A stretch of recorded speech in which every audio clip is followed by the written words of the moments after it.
સ્વાગત છે આજના આ ખાસ વિશ્લેષણમાં। આજે આપણે માનવ મનોવિજ્ઞાનના એક એવા પાસા વિશે વાત કરવાના છીએ જે બહુ ઊંડું છે પણ મોટાભાગે લોકોની નજરથી છુપાયેલું રહે છે। તમે ક્યારે નોંધ્યું છે કે કેટલાક લોકો જ્યારે ખૂબ જ દુઃખી થાય અથવા તેમને અંદરથી કોઈ વાતની ઊંડી ઠેસ પહોંચે ને ત્યારે તેઓ બૂમાબૂમ કે ઝઘડો નથી કરતા, એના બદલે તેઓ એકદમ શાંત થઈ જાય છે, સાવ એટલે સાવ ચૂપ। તો આજના આ સેશનમાં આપણે એ જ સમજવાના છીએ કે આવું શા માટે થાય છે, આ મૌન પાછળ હકીકતમાં કેવો મનોવિજ્ઞાન કામ કરે છે। વિશ્વાસ કરો, આ માહિતી ખરેખર આંખો ખોલી નાખે તેવી છે। તો ચાલો સીધા મુદ્દા પર જ આવીએ। આપણા સમાજમાં સામાન્ય રીતે કેવી માન્યતા છે કે ભાઈ જો કોઈ વ્યક્તિ દુઃખી થવા પર સામે જવાબ ન આપે કે તરત પોતાનો ગુસ્સો બહાર ન કાઢે તો એ વ્યક્તિ નબળી છે। આપણે ત્યાં અવાજ ઉઠાવવાને અને બૂમો પાડવાને જ તાકાત માની લેવામાં આવે છે। પણ અહીં એક બહુ મોટો પ્રશ્ન ઊભો થાય છે, શું આ ચૂપ રહેવું એ ખરેખર નબળાઈ છે? તમને જાણીને નવાઈ લાગશે કે પ્રાચીન ગ્રંથો અને આપણું આધુનિક વિજ્ઞાન આ બંને કંઈક સાવ અલગ જ વાત કહે છે। તેમના મતે આ મૌન કદાચ કોઈ મહાન રણનીતિકારની સૌથી મોટી નિશાની હોઈ શકે છે। તો આને વધુ સારી રીતે સમજવા માટે આપણો પહેલો વિભાગ છે ગેરસમજ પામેલું મૌન। હવે જો સમાજ આ મૌનને કેવી રીતે જુએ છે એ સમજવું બહુ જરૂરી છે, કારણ કે આપણા સંબંધોમાં મોટાભાગની ગેરસમજ અહીંથી જ તો શરૂ થાય છે। આજકાલની દુનિયામાં જે લોકો વધારે પડતું બોલે છે તેમને આપણે બહુ મજબૂત માની લઈએ છીએ, અને જે લોકો કોઈ વિવાદ કે સંઘર્ષ વખતે એકદમ ચૂપ થઈ જાય છે તેમને આપણે ફટાફટ લેબલ લગાવી દઈએ છીએ। લોકો કહેશે કે આ તો બહુ અહંકારી છે, આનામાં તો કોઈ લાગણી જ નથી, અથવા તો આ સાવ નબળો છે। પણ આંતરિક વાસ્તવિકતા ખરેખર સાવ અલગ જ હોય છે।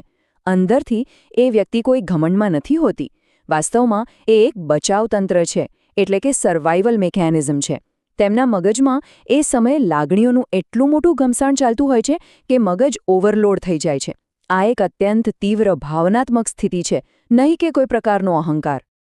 અને આ જ વાતને વધુ ઊંડાણથી સમજવા માટે આપણે ઇતિહાસના મહાન ફિલસૂફ અને રણનીતિકાર ચાણક્યના આ શબ્દો પર ધ્યાન આપવું જોઈએ। તેઓ કહે છે કે જે વ્યક્તિ પોતાની લાગણીઓ પર કાબૂ નથી રાખી શકતી ને એ તરત જ પોતાની નબળાઈઓ દુનિયા સામે છતી કરી દે છે। પણ એક ખરેખર જ્ઞાની અને સમજદાર વ્યક્તિ એ જ છે જે બરાબર જાણે છે કે ક્યારે ચૂપ રહેવું। તે મૌન રહીને આસપાસની દરેક વસ્તુનું બહુ ઝીણવટભર્યું અવલોકન કરે છે। ચાણક્યના મતે આ કોઈ રીતે નબળાઈ નથી, પણ એ તમારી સૌથી મોટી તાકાત છે।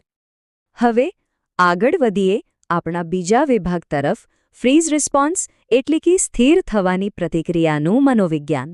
પ્રાચીન ફિલોસોફી જે વાત સદીઓથી કહેતી આવી છે ને તેને આજે આપણું આધુનિક મનોવિજ્ઞાન પણ સંપૂર્ણ ટેકો આપે છે। જ્યારે માણસને માનસિક અથવા ભાવનાત્મક રીતે બહુ મોટી ઠેસ પહોંચે છે ત્યારે આપણું મગજ મુખ્યત્વે 3 રીતે કામ કરે છે। પહેલું છે લડવું, જેને આપણે ફાઇટ કહીએ છીએ। બીજું છે પરિસ્થિતિમાંથી ભાગી જવું, એટલે કે ફ્લાઇટ, અને ત્રીજું છે એકદમ સ્થિર થઈ જવું, એટલે કે ફ્રીઝ થઈ જવું। જે લોકો દુઃખી થવા પર સાવ ચૂપ થઈ જાય છે ને તેઓ હકીકતમાં આ જ ફ્રીઝ કેટેગરીમાં આવે છે। આ કોઈ ઇરાદાપૂર્વક લીધેલો નિર્ણય નથી હોતો, પણ એક સંપૂર્ણપણે સ્વચાલિત અને જૈવિક પ્રતિક્રિયા છે। તો આ ફ્રીઝ રિસ્પોન્સ ખરેખર છે શું? એકદમ સરળ ભાષામાં કહું તો આ એક એવું મનોવૈજ્ઞાનિક બચાવતંત્ર છે જ્યાં તમારું મગજ કામ કરવાનું બંધ નથી કરી દેતું, પરંતુ તે એટલી બધી તીવ્ર લાગણીઓથી ભરાઈ જાય છે કે એ સમયે બોલવા માટે યોગ્ય શબ્દો શોધવા જ અશક્ય બની જાય છે। સિસ્ટમ થોડા સમય માટે અટકી જાય છે, જેથી તમને વધુ નુકસાન ન થાય। આનો સીધો અર્થ એ છે કે પેલી વ્યક્તિ અંદરથી તૂટી નથી ગઈ, પણ તેનું પોતાનું જ મગજ તેનું રક્ષણ કરી રહ્યું છે। છે ને અદ્ભુત? આ વાતને લઈને જઈએ આપણા ત્રીજા વિભાગ પર, બાળપણની આદતોમાં છુપાયેલા મૂળ। હવે જરા વિચાર કરો, કોઈ પણ માણસ જન્મથી તો આવું શાંત નથી હોતો, ખરું ને? બાળપણમાં તો દરેક બાળક ખુલ્લીને પોતાની લાગણીઓ વ્યક્ત કરતું હોય છે, પણ મોટા થતાં થતાં આપણે આસપાસના લોકો પાસેથી શું સાંભળીએ છીએ? અરે, આટલા બધા સેન્સિટિવ ના બનો, રડવાનું બંધ કર, નાની નાની વાતોમાં ડ્રામા ના કર। આ શબ્દો કદાચ તમને બહુ પરિચિત લાગતા હશે। આવું વાતાવરણ બાળકોને ધીમે ધીમે એવું શીખવી દે છે કે પોતાની સાચી લાગણીઓને દુનિયા સામે વ્યક્ત કરવી એ બિલકુલ સલામત નથી, અને તેનું પરિણામ એ આવે છે કે તેઓ બધું જ પોતાની અંદર દબાવતા શીખી જાય છે। અને આ જ વાત પ્રખ્યાત મનોવિજ્ઞાની જ્હોન બોલ્બી પણ તેમના સિદ્ધાંતમાં બહુ સરસ રીતે સમજાવે છે। તેઓ કહે છે કે આપણી અત્યારની જે ભાવનાત્મક પ્રતિક્રિયાઓ છે ને તે આપણા બાળકપણના સંબંધોમાં બહુ ઊંડે સુધી જડાયેલી છે. એટલે જ્યારે કોઈ વ્યક્તિ આજે વર્તમાનમાં કોઈ વાતથી દુઃખી થાય છે ત્યારે એને બાળપણમાં મળેલી પેલી શીખ અચાનક સક્રિય થઈ જાય છે કે ભાઈ લાગણીનો બતાવી સલામત નથી, અને તરત જ એ વ્યક્તિનું મગજ પોતાના બચાવ માટે મૌનનો આશરો લઈ લે છે. હવે વાત કરીએ આ વિશ્લેષણના સૌથી રસપ્રદ ભાગની, વિભાગ 4, રણનીતિકારનું સક્રિય મગજ. હવે અહીં એક જબરદસ્ત ટ્વિસ્ટ છે. સામાન્ય રીતે આપણને એમ લાગે કે પેલો માણસ તો સાવ ચૂપ થઈને બેસી ગયો, એના મગજમાં કંઈ ચાલતું જ નથી. પણ ના, શૂન્યતા પાછળ હંમેશા એક તોફાન છુપાયેલું હોય છે. જ્યારે દુનિયાને લાગે છે કે વ્યક્તિ કશું જ નથી કરી રહી, ત્યારે વાસ્તવમાં તેનું મગજ સૌથી વધુ સક્રિય હોય છે. અંદર એક સતત મનોમંથન ચાલતું હોય છે. વ્યક્તિ એ વિચારી રહી હોય છે કે ખરેખર શું મારો વાંક હતો? મારે આ સમયે શું કહેવું જોઈએ? અને સૌથી મોટો પ્રશ્ન, જો હું અત્યારે ગુસ્સામાં કંઈક બોલીશ તો શું પરિસ્થિતિ વધુ ખરાબ તો નહીં થઈ જાય ને? આ કોઈ નિષ્ક્રિય કે ખાલી મગજ નથી. આ એક હાઇપર કેલ્ક્યુલેટિંગ મગજ છે જે પરિસ્થિતિનો તાગ મેળવી રહ્યું છે. અને જુઓ, અહીં ફરી એકવાર ચાણક્યની નીતિ એકદમ સચોટ રીતે બંધબેસતી આવે છે. ખરો બુદ્ધિમાન વ્યક્તિ એ જ છે જે કોઈ પણ વાત પર તરત જ ઉછળીને પ્રતિક્રિયા નથી આપતો, પણ પહેલાં આખી પરિસ્થિતિનું બહુ શાંતિથી વિશ્લેષણ કરે છે. આ જે મૌન છે ને એ બીજું કંઈ નથી, પણ એ વિશ્લેષણ કરવા માટે લેવાયેલો એક નાનકડો બ્રેક છે. આ એક રણનીતિ ઘડવાની પ્રક્રિયાનો જ ભાગ છે. તો ચાલો હવે આપણે આપણા છેલ્લા વિભાગ પર જઈએ, મૌન દ્વારા સંબંધોનું રક્ષણ. મોટાભાગના લોકોને એવું લાગે છે કે જ્યારે કોઈ વ્યક્તિ ચૂપ રહે છે ત્યારે એ પોતાનું ઈગો એટલે કે અહંકાર સંતોષી રહી છે. પણ હકીકત એનાથી સાવ વિપરીત છે.